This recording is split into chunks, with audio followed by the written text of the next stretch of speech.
Welcome to my channel, Sunshine Shoulders. I'm Calvin. Thank y'all so much for stopping by again today. Should I move in with my Filipina girlfriend or wife's family? Let's talk about that today. There's been a trend here lately among some of my followers, some of my subscribers.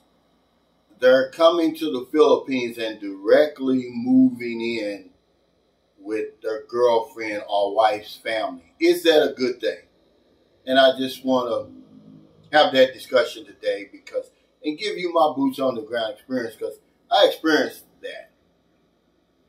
I'm going to say no, unless it's an emergency, unless you absolutely have to. If you're just coming over here and you're trying to save money, you're trying to be cheap, you know, you're in for a rude awakening. But if you have no choice, if you get into a situation like I was in, I say, hey, why not? Because you're going to learn a lot about Filipino culture. You're going to learn a whole lot about her family. It can be a learning experience, but it's also a humbling experience. Anybody who's been following me knows that in 2012, my son was born. Our son was born, rather. And he was premature. And I had spent all my money to get them out of the hospital. I think it was like $350,000. You know, I just want to stop right now and thank Miss Rosita Similiano and her family, you know, for the love and support they showed me during that time. Really, because I was tapped out. And I also want to give a shout out to Robert Nulata. He's the gentleman who lent me the extra 50,000 pesos to get them out of the hospital. But I ended up staying with her family for 6 months, from March of 2012 until August of 2012. And it turned out to be a good thing for me, but like I said, it was a humbling experience, and I learned a whole lot, man. It's probably why I'm able to share so much about my life over here in the Philippines. It's the number one reason why I do the things for Filipinos that I do over here, for the people that I do over here, to, you know, giving back, because I'll never forget that. They helped me when my own family wouldn't help me, all my friends over there. But I had to live in the squatters area for 6 months. And every squatters area is not the same. And this squatters area, they called it Riverville because it was right by the river. And they had their own separate house. It wasn't like, you know, the situation where we rebuilt the lady's house in St. Carlos City. It was nothing like that. But it was a small house. It was a very simple house. And remember, it was by the river, so there was rats. But let me say this, the place was clean. It was clean, you know, but it was small. And let's see, 6 people lived there. But it was rats there from the river. I mean, big rats. But they wouldn't bother you, but you knew they were there because the roof, you know, a lot of times you'll see these houses over here where there's a space between the roof and the dwelling. And they would run across that ledge at night, mainly during the night. And you'd hear them scuffling across. Or you'd see, this is where I start seeing those spiders, those big spiders. They come across the ceiling. And sometimes, you know, I'd be afraid to go to sleep. But other than that, it was really just like a regular house for real. I mean, but it was real close quarters with all the rest of the houses. And some days I didn't have any money to contribute. So whatever they had for dinner, I had to eat for dinner. Whether it was lugao or dried fish or shrimp paste, whatever it was, man, I was up close and personal with the Filipino culture. I learned a whole lot, man, about how they operate, what makes them mad, what makes them happy, the whole 9 yards, the routines. But remember, I had been with her. We had been together for almost 2 years by the time that happened. I didn't just get off the plane like a lot of guys are doing now and moving directly into the province or directly into the squads area, trying to save money because there's no privacy. Okay, you're going to give up your privacy. And let me say this. I did try in the beginning to do my part because I was getting a little money in from every now and then. I'd get a little renewal or, I'd work a deal with one of the agents over there and I'd get $100, $150.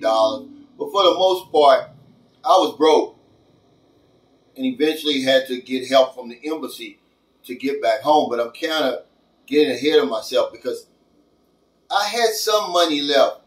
And what I did was, back in those days, 2012, I started a internet cafe.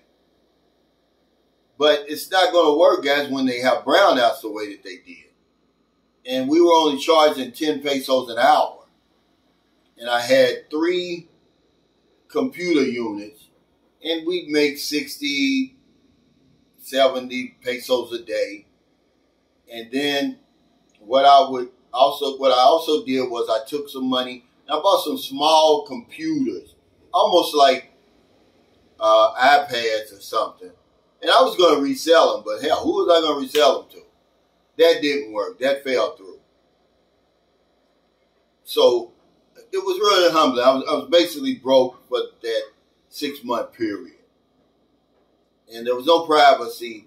I mean, of course, we couldn't have any sexual relations because, she just had the baby. So even when that was possible, imagine when we're basically sleeping on top of each other, you can hear, from one room to the other. You wasn't going to get away with anything. So your privacy, you're giving up your privacy. There was only one CR with 6 people. Man, I tell you, unless I would absolutely have to do it, I wouldn't do it. Because, I was down in Zamboanga, so at the time, it was still kind of dicey there. And her mother didn't like us staying in hotels. So she would want us to stay at the house, but, my pride wouldn't allow me to do it. I'm like, I can't do it. I can't stay in the squatters area, I want to have my own place and blah, blah, this, blah, blah, that. Because, remember, I wasn't living over here. I was coming back and forth. I was still working.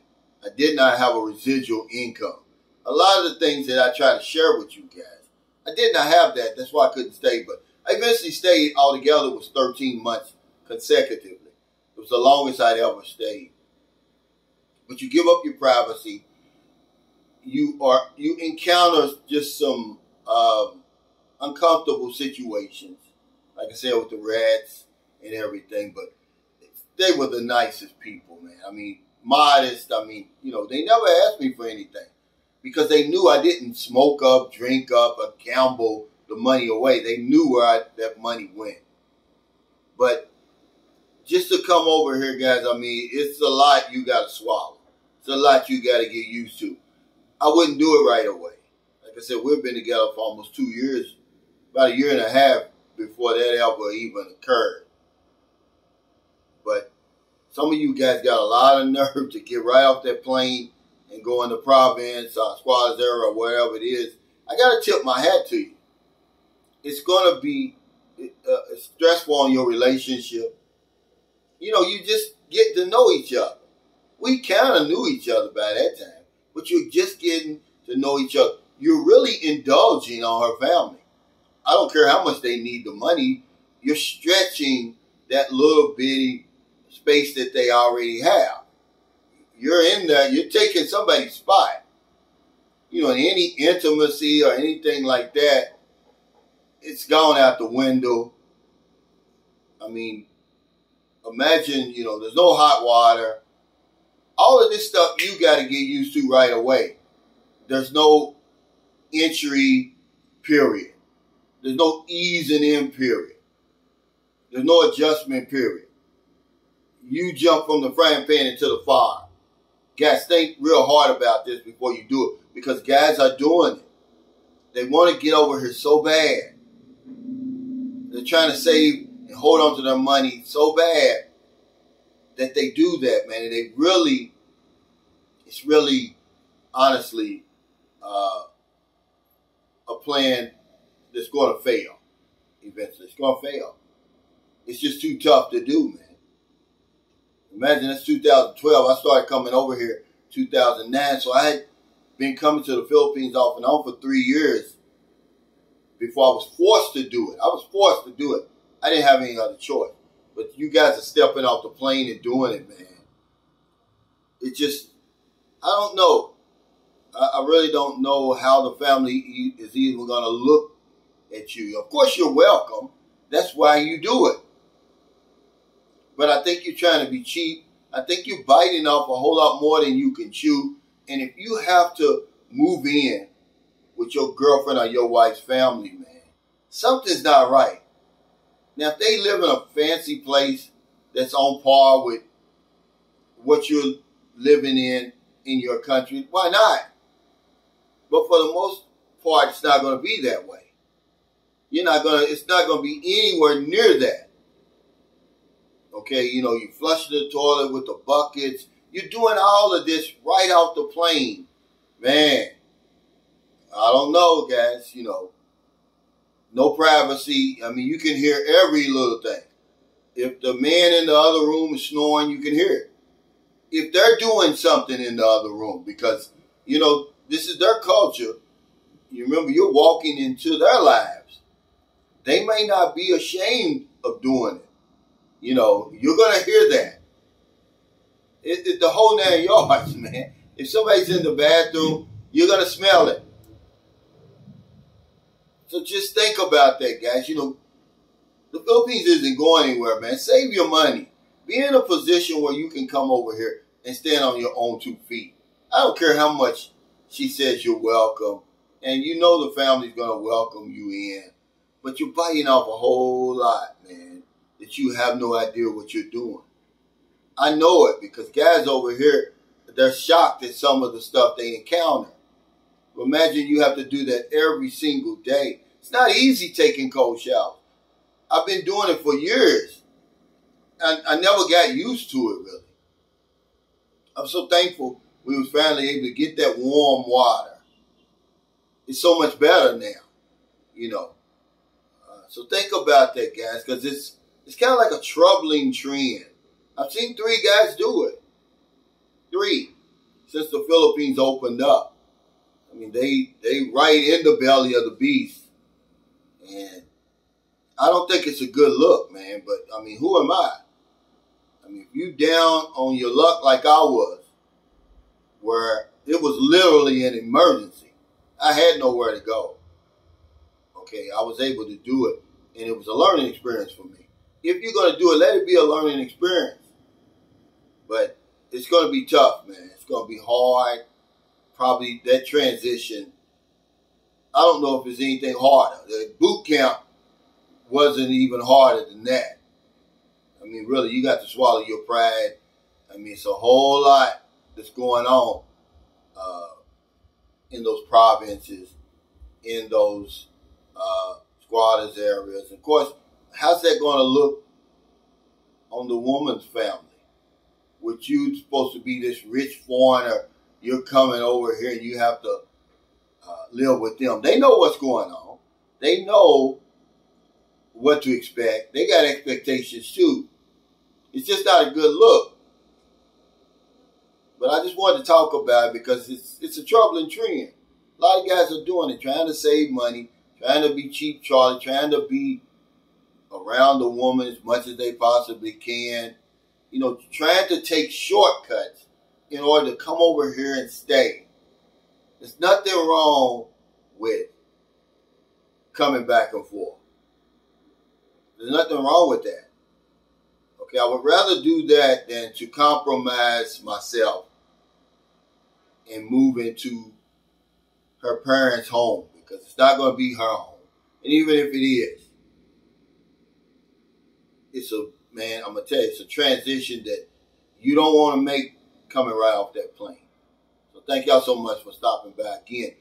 By the time I upload this, we'll be on our way to Dumageddon and then on our way back home. We've been gone a week. We're in the Airbnb now. This is a nice little Airbnb, really. We only paid, I think it was like $18 a night, but it's got cold air. It's about a 6-minute walk to Alona Beach. It's got hot water. It's got everything you need. It's not fancy, but we were just looking for something close to the beach. And look at this. You got bunk beds here. You got the queen size bed here. Then you got a twin size bed that I'm recording on. So you can have 5 people in here comfortably for $18 a night and be right down the street from the beach and the strip and everything that's going on over here in Panglao. So if you're in America, it's getting late. Before you let your head hit the pillow, please find somebody to help. If you're on them late grocery runs, beer runs, weed runs, just getting off second shift, or you're on your lunch break, you see somebody out in the street or wherever you see them, buy them something to eat, buy them something to drink, give them a few dollars. If you're in the Philippines, it's early, not a day goes by that I don't help somebody over here. And it goes back to that time that I had to spend down there in Zamboanga City. Those people were so nice to me. They were so helpful. Without them, I don't know where I would have been. Okay, because if I don't know anything else, I know this one thing for sure. We help other people, we help ourselves. Take care, stay safe, stay out of trouble. I'll see y'all next time.